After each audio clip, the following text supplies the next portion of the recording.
Hello, welcome back to the channel. Today I want to discuss aperture and focal length of a telescope and why they are important, why you should know about them, what it means to you when you buy a telescope. The aperture of your telescope refers to the size of the primary mirror. In the case of this telescope, it is 6 inches or 150 millimeters. Why you need to know that is because, as a general rule of thumb, you can take your aperture, 150 millimeters times 2, and you get 300. That gives you the max magnification that this telescope is capable of in its current configuration.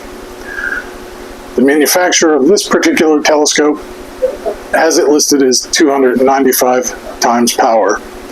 So we'll try to stick around that.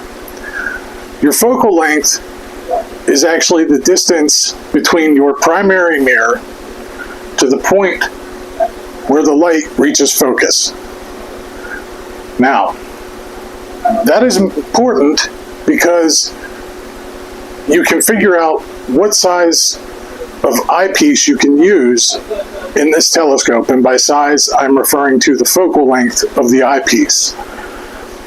So you take your focal length, in the case of this scope, it is 750 millimeters, and you divide that by your max magnification, which is 295 times.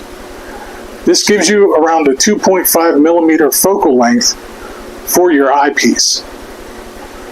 Now you could probably get away with a 2 millimeter. It's not going to make the image that bad.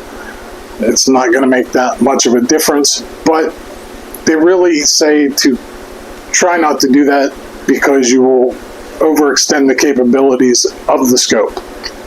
The reason you might want to know this information is because if you buy a used telescope that doesn't come with any documentation or anything like that, most telescopes will tell you on the side or somewhere on the scope what your focal length is and what your primary mirror size is.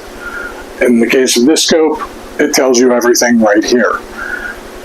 So hopefully this information can help you to better understand what you're looking at when you're out shopping for a telescope or looking to buy one on the used market. It is confusing, which is why I wanted to make this video to help people understand how to go about figuring out what the telescope is capable of. When you get into different scopes, such as your Schmidt-Cassegrains, your Newtonians, even refractors, all of them have a different focal length. All of them have a different mirror size. Some are the same, obviously, but having that information, you can figure out what you're going to get performance-wise. You almost never will receive an eyepiece that will push a telescope to its maximum capabilities from the manufacturer when you buy the scope. You usually have to go out and find the eyepiece that will push it to its limit and purchase it separately.